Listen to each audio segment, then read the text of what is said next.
Pagi datang. Hari ini di depan mansion Ken terlihat sangat ramai. Tepatnya di Jalan Kahyangan nomor 00 Blong, semua orang mengantri minyak yang dibagikan oleh pengawal, atas perintah Ken. Emarnya Piton sudah datang lebih dulu, mengantri paling awal sejak jam 1 malam. Sementara yang lain berbaris di belakang, demi mendapatkan minyak gratis yang harganya tengah melonjak mahal. Penggorengan bisa tak terpakai kalau begini terus ceritanya. Untung saja, tetangga mereka hamil dan mau berbagi rejeki berupa minyak dengan masing-masing orang satu kardus. Bahkan karena mendengar berita itu, ada satu keluarga yang mengantri 1-5 orang, agar mendapat persediaan minyak sampai lebaran. Lumayan kan bisa buat goreng rengginang. Pokoknya lebaran nanti mereka akan berterima kasih pada Ken pakai rengginang saja, atau keripik pisang yang diolesi Maseko, agar gurih-gurih tapi bikin bi asteris go. Yang di luar sedang ribut minyak, sementara yang di dalam tengah muntah-muntah di wastafel. Kegiatan baru yang akan rutin Ken hadapi, yakni mendapat serangan morning sick. Sejak tadi, tak henti-hentinya dia mengeluarkan semua yang ada di dalam perutnya. Padahal dia belum makan apa-apa. Rasanya benar-benar luar biasa menyiksa. Perutnya terus digodok, hingga bergejolak dan terus meminta keluar. Gue. Cairan kekuningan sudah berkali-kali dia keluarkan, tetapi baru saja melangkah menjauh dari wastafel, rasa mual itu menyerang dengan begitu tiba-tiba. Sabar, Hubi. Kamu kuat. Ucap Zoya memberi semangat pada suaminya. Dia ikut memijat tengkuk Ken, dan terkadang mengusap punggung lebar pria tampan itu. Dia juga merasa cemas dengan keadaan Ken yang seperti ini, tetapi dia juga bingung harus apa. Karena semua ini adalah hal lumrah. Ken tak menjawab, dia hanya fokus dengan siksaannya. Baby Pitonnya benar-benar tengah melakukan balas dendam, dulu dia suka sekali menghajar Zoya. Sekarang boro-boro mau menghajar, mau turun ke bawah saja dia merasa tak kuasa. Ken mencuci mulutnya dengan air yang mengalir. Lantas dia menatap Zoya dengan tatapan sayu nyaris tak bertenaga. Baby. Panggilnya lemah, Zoya segera menopang tubuh kekar Ken, dan Ken malah menghimpitnya hingga punggung Zoya menempel di dinding. Mau ini. Tunjuk Ken pada salah satu buah kesukaannya. Zoya sedikit terperangah, dia hendak menjawab tetapi melihat Ken yang sudah tak berdaya, akhirnya dia mengangguk. Tapi sambil duduk, Hubi kan lemas, ucap Zoya, lalu memapah tubuh Ken hingga mereka sampai di ranjang. Keduanya duduk berdampingan, dan Ken tidak mengangkat kepalanya sedikit pun. Mau ini, baby, ulang Ken, kini dia sudah menyentuhnya. Rasa mual hampir saja menyerang, tetapi Zoya langsung memberikan apa yang Ken mau. Bagai bayi yang kehausan, Ken menyes asteris P cukup kuat, hingga Zoya melenguh. Akan tetapi sebisa mungkin dia tidak mau terpancing. Dia hanya mengusap rambut Ken, dan juga dahi pria itu, dahi yang dipenuhi oleh peluh. Apa rasa mualnya jadi hilang? Tanya Zoya, yang melihat Ken mulai asyik dengan sesapannya. Ken mengangguk tanpa melepaskan mulutnya. Merasa cukup puas, Ken menghentikan aksinya. Dia memandang wajah Zoya yang sedikit memerah. Baby, bisa tidak sih aku cuti 9 bulan? Rasanya aku ingin di rumah saja. Bersamamu. Mana bisa, Hubi. Yang ada nanti kamu dipecat, tidak hanya dipecat menjadi CEO, tapi dipecat juga jadi suamiku. Balas Zoya dengan terkekeh di ujung kalimatnya. Hei, bicara apa kamu, baby? Jangan sembarangan. Protes Ken dengan alis yang menajam, tanda tak suka. Kita realistis saja, Hubi. Mana ada wanita yang mau hidup dengan pengangguran? Hanya 9 bulan, baby. Tidak ada. Daddy Twins harus kuat, ayo bekerja. Kan tadi sudah diberi asupan tenaga, ucap Zoya sambil menegakkan tubuh Ken. Meski mual-mualnya sudah mereda, tetapi badan Ken masih terasa lemas. Ah, dia ingin rebahan saja di rumah. Baiklah, aku akan mandi dan siap-siap ke kantor. Oh iya, di depan apa sudah selesai bagi-bagi minyaknya? Aku takut bertemu mereka, keluh Ken dengan wajah lesu. Takut kenapa? Memangnya mereka jahat pada, Hubi? Bukan, sayang. Mereka suka pitonku, aku takut kalau aku keluar. Aku langsung dibungkus pakai kardus, nanti kamu bagaimana? Mendengar itu, Zoya langsung tergelak kencang. Kenapa Ken berpikir sampai sejauh itu sih? Padahal para reader Unwable sudah berpindah haluan pada cacing Alaska, jadi harusnya Ken tenang saja. Ih, jangan tertawa. Kamu harus pikirkan cara. Haha, untuk apa memikirkan cara? Mudah saja, kalau pitonmu dikardusin, ya aku tinggal cari anaconda. Ken melebarkan kelopak matanya. Baby. Jangan cari anaconda. Rengek Ken tidak terima. Zoya mencium punggung tangan Ken, saat mobil yang dikendarai oleh Ron sampai di kampus. Dia masih memanfaatkan waktunya untuk mencari ilmu sebelum usia kandungannya semakin besar. Toh sekarang yang menanggung masa semester pertamanya adalah Ken. Pria itu bahkan hanya bisa mengandalkan aroma parfum yang Zoya kenakan saat wanita itu jauh darinya. Menjelang siang, baru Ken mulai terbiasa dengan indera penciumannya. Meski terkadang berubah-ubah. Ken bersandar di punggung kursi, dia mengusap puncak kepala Zoya sebelum wanita itu pergi. Hubi, semangat ya. Makan siang nanti aku ke kantor. Hubi mau dibawakan apa? Tanya Zoya dengan senyum cerah, secerah mentari di luar sana. Suasana hatinya cukup baik sejauh ini, dia hanya akan merasa cemas kalau Ken tengah mengalami morning sick. Bahkan terkadang mood swing. Bawakan apa saja, sayang. Yang penting jangan sayur tauge, bayi tauge hasil pitonku kan sudah jadi, jawab Ken dengan wajah lesu, tidak ada gairah apapun semenjak dia mengalami kehamilan simpatik ini. Mendengar itu, Zoya terkekeh kecil. Dia mengusap pipi Ken dan mengangguk. Baiklah, aku akan membawakan yang lain untukmu. Kalau begitu, aku keluar dulu ya. Satu tangan Zoya sudah berpindah pada handle pintu. Namun, tangan yang lain justru dicekal oleh tangan besar milik Ken. Baby, yang ini belum kamu cium. Zoya menoleh ke arah Ken, lalu melirik pula ke arah Ron. Anggap saja saya tidak ada, Nona. Seperti biasa, ucap pria itu nyaris tanpa senyum. Bukan dia yang ingin bersikap seperti itu, tetapi pria yang di belakang sana, yang meminta Ron agar tidak tersenyum pada istrinya. Zoya mengulum senyum tipis, Ken segera menarik tengkuk Zoya dan menyatukan bibir mereka. Menyes asteris P bibir itu terlebih dahulu sebagai sumber tenaga. Hingga saat dia merasa puas, Ken baru melepaskan Zoya. Bunyi decapannya begitu nyaring. Ken mengusap bekas sesapannya dengan ibu jari. Kamu boleh pergi, baby. Ingat, hati-hati dan jaga bayi kita. Zoya mengangguk patuh.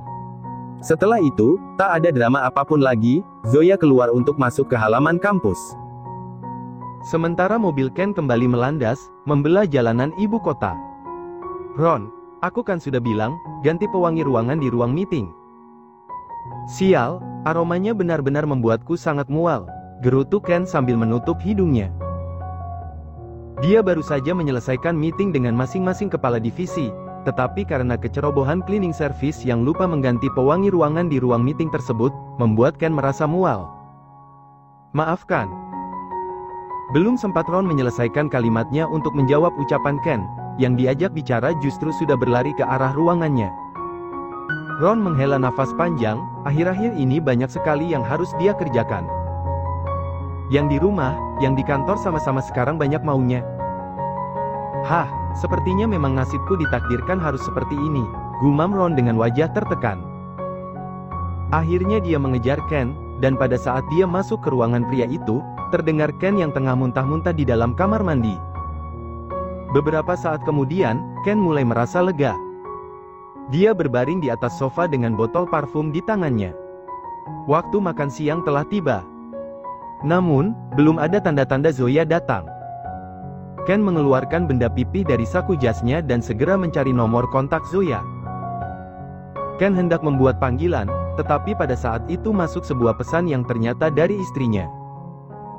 Hubi, aku tidak jadi ke sana ya. Aku malas, aku sedang tidak mau melihat wajahmu. Apalagi sih ini? Hah, Ken tak habis pikir dengan alasan Zoya. Sid. Sepertinya para calon anakku sedang mempermainkanku. Bisa-bisanya mereka meminta Zoya tidak mau menemuiku. Sialan. Ken bangkit dari sofa, dan mengepalkan tangannya di bawah sana. Membuat Ron seketika mengernyit.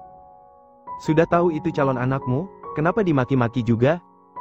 Sayangnya Ron hanya bisa bergumam seperti itu di dalam hati, dia hanya menatap Ken keheranan. Ken mendengus kasar.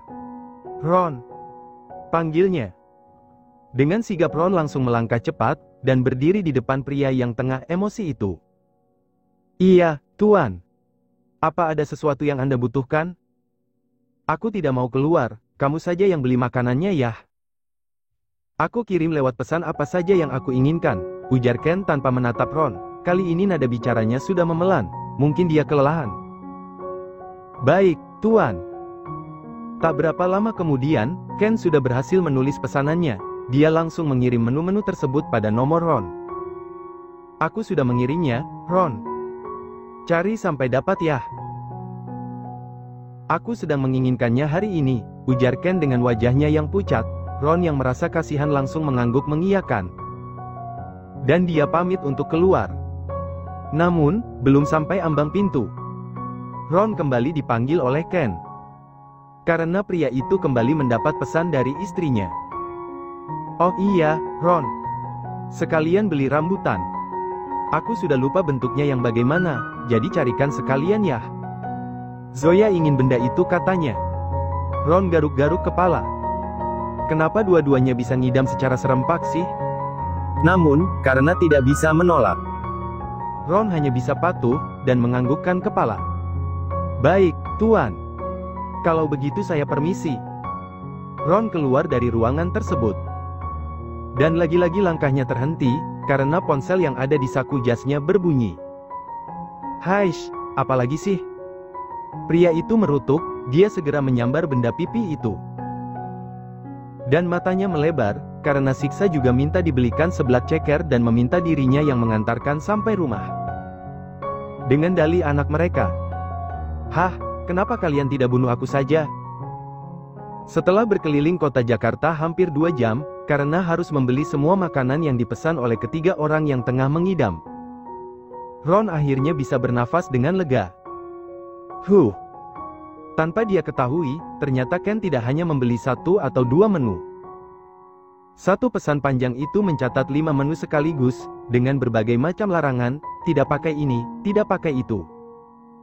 Membuat dia semakin dibuat pusing. Kenapa dia seolah memiliki 3 istri yang tengah mengandung buah hatinya? Untung saja dia tidak ikut mual-mual, bisa kacau perusahaan, karena dia tidak bisa diandalkan. Ron melihat jam di pergelangan tangannya. Jam makan siang sudah terlewat 1 jam yang lalu. Dia sudah berusaha membujuk Siska agar makanan yang wanita itu inginkan dikirim lewat Gojlok saja. Namun, sialnya sang jabang bayi pun tidak mau mengalah. Dengan dalih rindu, katanya ini mau anak kamu. Aduh, belum apa-apa sudah difitnah lagi saja itu si bayi cacing Alaska oleh ibunya. Dan Ron tidak bisa lagi berbuat apa-apa. Dia hanya bisa pasrah dengan garis tangan Tuhan yang sudah dituliskan untuknya. Ron menjalankan kendaraannya menuju rumah. Dia bisa beralasan pada Ken, kalau menu yang diinginkan pria itu harus menunggu lama. Agar sana-sini aman sentosa. Dalam perjalanan, Siska kembali menelpon. Kini dia sedang bersantai di sofa. Dia tidak sendiri di rumah itu, semenjak Siska hamil, Ron langsung memperkerjakan seorang asisten rumah tangga untuk menemani istrinya. Halo, sayang. Ada apa? Tanya Ron yang sudah memasang earphone di telinganya. Kak, kamu jadi pulang sebentar, kan? Kenapa sampai sekarang belum datang? Keluh Siska dengan bibir yang mencebik, selama kehamilannya, dia semakin bersikap lebih manja. Iya, sayang. Aku sedang dalam perjalanan. Sabar ya, bilang pada baby kita aku sebentar lagi sampai, balas Ron dengan senyum mengembang. Dan Siska langsung menganggukkan kepala, seolah Ron tengah melihat dirinya. Ya sudah. Aku matikan ya, Kak. Tapi pesananku sesuai tidak? Tanya Siska lagi sebelum menutup panggilannya. Sebelah ceker empok entun level 15 kan, sayang? Siska tersenyum lebar, bahkan dia langsung meneguk ludahnya, membayangkan makanan tersebut sudah ada di depan mata. Iya, Kak. Kamu benar, baiklah aku matikan teleponnya. Dah Papi Chaska. Telepon benar-benar dimatikan. Ron tersenyum kecil, mengingat tingkah Siska yang menggemaskan. Ya, walaupun kadang merepotkan, tetap saja dia tidak bisa bohong, kalau dia sangat mencintai Siska yang polos tidak ada duanya.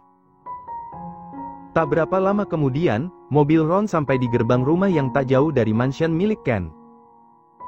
Sudah ada satu satpam yang berjaga di sana. Dia menepikan mobil, dan tanpa membuang waktu Ron langsung masuk ke dalam rumah. Mencari keberadaan istrinya. Sayang, Papi Chaska pulang, teriaknya memanggil sang istri, agar lekas keluar. Mendengar itu, mata Siska langsung berbinar. Dia langsung turun dari ranjang, dan keluar untuk menemui suaminya. Wajahnya semakin sumringah, saat dia melihat Ron dengan satu kantong plastik berisi seblak ceker pesanannya. Siska melangkah ke arah Ron, dan dia langsung mendapat hadiah berupa kecupan singkat di puncak kepalanya. Sayang, aku langsung ke kantor lagi ya. Tuan Ken juga pesan makanan soalnya. Siska yang biasanya patuh, kini terlihat cemberut dan menggelengkan kepala. Temani Mami sebentar, Papi. Rengek Siska sambil merayu dengan menggenggam tangan Ron. Tapi, mau ya, ya. Nanti aku kasih apapun yang kamu inginkan. Hah, benar-benar skakmat kalau Siska sudah berkedip-kedip lucu seperti itu. Ron akhirnya pasrah. Kini dia menuju ruang TV, duduk di atas karpet memerhatikan Siska yang memakan makanan khas Bandung tersebut. Namun, yang membuat Ron mengernyit adalah Siska hanya mencari ceker di mangkuk itu, tanpa berniat untuk memakan yang lainnya. Kuah merah dengan campuran kerupuk yang terlihat sangat pedas. Sayang, kenapa yang lainnya tidak dimakan? Tanya Ron, pada Siska yang tengah menjilati ceker dengan penuh penghayatan, membuat sesuatu yang ada dalam tubuhnya menggeliat. Ingin menggantikan ceker tersebut. Aku mau cekernya saja, Kak. Kalau kakak mau makanlah, jawab Siska dengan rasa pedas yang mulai menyapa mulutnya. Ceker 1, ceker 2, ceker 3 sudah habis. Siska mulai megap-megap, karena rasa panas yang menjalar.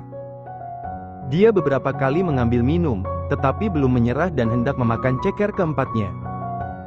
Namun, gerakan tangannya gagal mengambil apa yang dia inginkan. Karena Ron tak tahan dengan yang Siska lakukan. Seperti ucapan wanita itu yang akan memberikan apapun yang dia inginkan, kini Ron akan menagihnya. Ganti ceker itu dengan cacingku, ucap Ron menjawab tatapan mata Siska yang menatapnya dengan penuh tanda tanya. Belum sempat bicara, dan masih fokus dengan rasa pedas yang ada di lidahnya. Ron sudah menarik tangan Siska untuk masuk ke dalam kamar. Tanpa babi bu, cacing Alaska sudah berpindah peran, menggantikan ceker seblak yang tadi dinikmati oleh Siska. Ron tidak bisa bermain lama, dia berusaha untuk cepat-cepat karena dia sedang berkejaran dengan waktu. Setelah merasa pelepasan itu sempurna, Ron segera membenahi pakaiannya. Dia mengecup kening Siska untuk pamit, karena dia sudah terlalu lama. Sayang, aku berangkat ya. Jangan lupa bersihkan lantainya, ucap Ron sambil terkekeh. Siska hanya mendengus dan membiarkan Ron pergi. Ron yang sudah mendapat suntikan di siang bolong kembali terlihat sumringah. Dia menjalankan kendaraannya. Beberapa saat telah berlalu, dan dia merasakan sesuatu yang aneh pada cacingnya. Haish, kenapa cacingku jadi panas ya?